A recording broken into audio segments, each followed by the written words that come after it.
അർച്ചന വിനോദ് കൂടി ചേരുകയാണ്. Good morning കേരളത്തിനൊപ്പം എറണാകുളത്തെ കാലാവസ്ഥയുടെ വിശദാംശങ്ങളുമായി. അർച്ചന, മഴയുണ്ടോ എറണാകുളത്തെ? Good morning.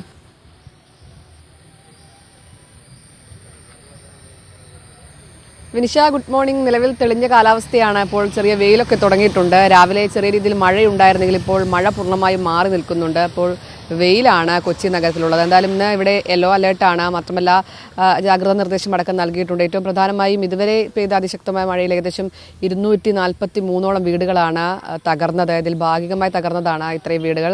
ഇതിൽ പൂർണ്ണമായും തകർന്ന വീടുകൾ 3 വീടുകൾ പൂർണ്ണമായും തകർത്തിട്ടുണ്ട്. മാത്രമല്ല മൂവാറ്റുപുഴ യാറിൽ വെള്ളം വലിയ രീതിയിൽ ക്രമാതീതമായി ഉയർന്നതിനെ തുടർന്ന് അവിടെയെല്ലാം വെള്ളം കയറിയിട്ടുണ്ട്. ക്യാമ്പുകൾ തുറന്നിട്ടുണ്ട്. ആളുകളെല്ലാം തന്നെ ഇപ്പോഴും ക്യാമ്പിലാണ്. വെള്ളം ഇറങ്ങിയതിന് ശേഷം ഈ താമസക്കാരൊക്കെ തിരികെ പോകും. എന്തായാലും ഇപ്പോൾ തെളിഞ്ഞ കാലാവസ്ഥയാണ്, ആശ്വാസമാണ്. വെള്ളക്കെട്ടൊന്നും എവിടെയും ഉണ്ടായിട്ടില്ല ഇതുവരെ. അതുകൊണ്ട് തന്നെ മഴക്കെടുതികളെല്ലാം തന്നെ കുറവായിരുന്നു. എന്തായാലും എറണാകുളം ജില്ലയെ സംബന്ധിച്ച് ഇന്ന് ആശ്വാസമാണ്. ഇനിയുള്ള മണിക്കൂറിൽ മാത്രം എങ്ങനെയാണെന്ന് നോക്കിയാൽ മതി.